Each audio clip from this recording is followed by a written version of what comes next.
Engagement banquet, Rose fled from her wedding. After learning that her family had gone bankrupt, her malicious fiancé David drugged her and sent her to an old man's bed. Desperate, Rose jumped into Jack's car and begged for help. Jack grabbed her chin, but the dazed Rose kissed him passionately, causing his reason to crumble as the two became entangled in the car, the atmosphere growing increasingly intense. Afterward, Rose stuffed a wad of cash into Jack's hand as payment, completely unaware that Jack was David's uncle. Furious over Rose's escape, David angrily announced the annulment of their engagement.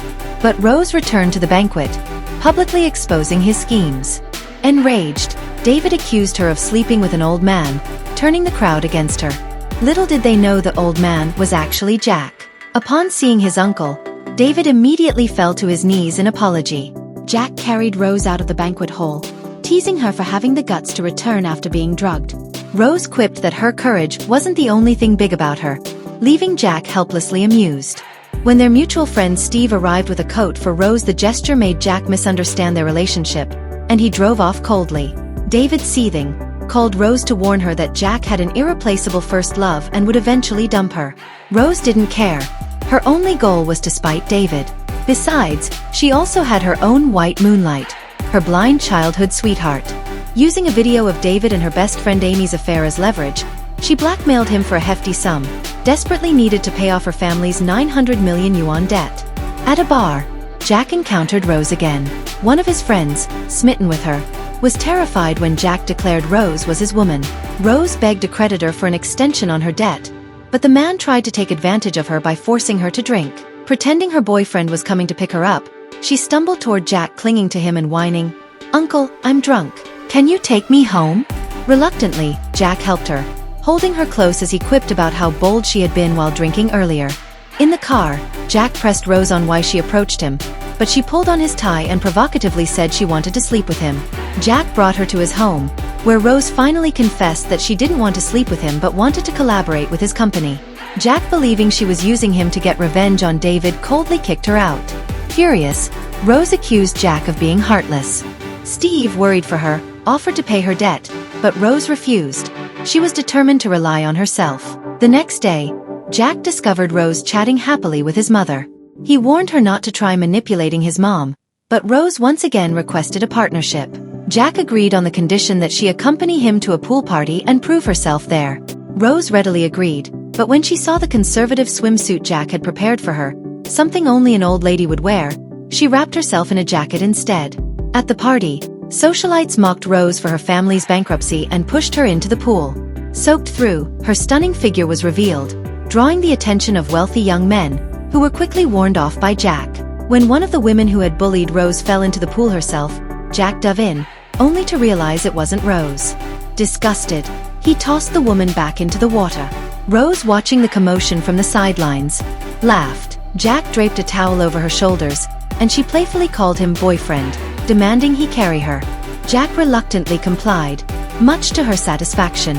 Jack's friends showed concern for her, but Jack warned them not to stare and advised Rose not to get into fights again.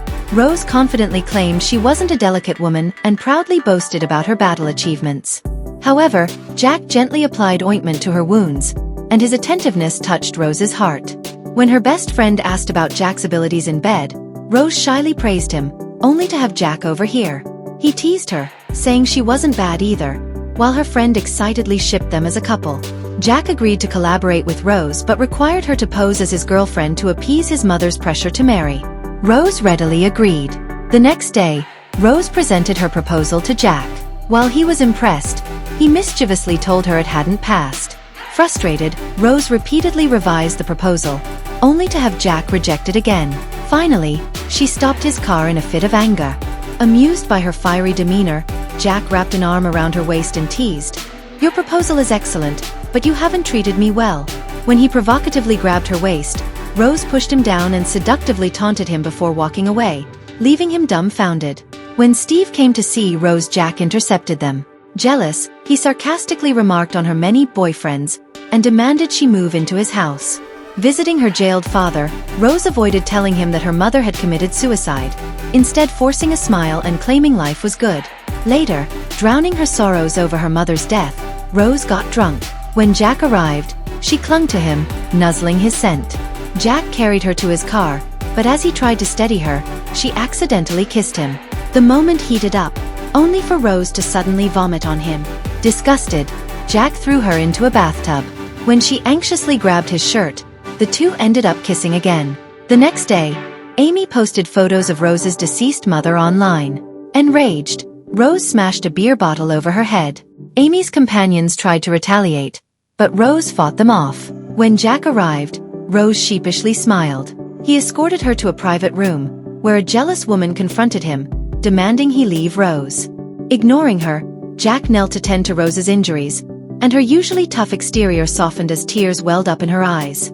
Jack offered his hand, carrying her home on his back. To hasten their grandchild plan, Jack's mother arranged for them to share a room. That night, a scented candle left Rose feverish.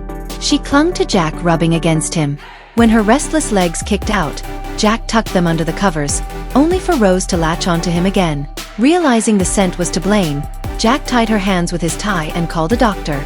The next day, Rose discovered Amy visiting her father in prison. Amy spread rumors about Rose seducing her uncle, leading her father to slap her in anger. Rose endured it silently, unwilling to let her father know how tough her life had become. Jack, driving her home, noticed the redness on her face and carefully treated it. His playful remark about buying enough medicine to open a pharmacy made Rose laugh. The exhausted Rose fell into a deep sleep on Jack's bed, and Jack happily lay down beside her. The next morning, Rose woke up and felt a bit embarrassed to find them sharing the same bed. However, Jack wrapped his arm around her waist and warned her not to sleep in another man's bed so casually again. By chance, Jack noticed a birthmark on Rose's leg, which shocked him. Unable to resist, he grabbed her ankle because the birthmark was identical to that of his first love.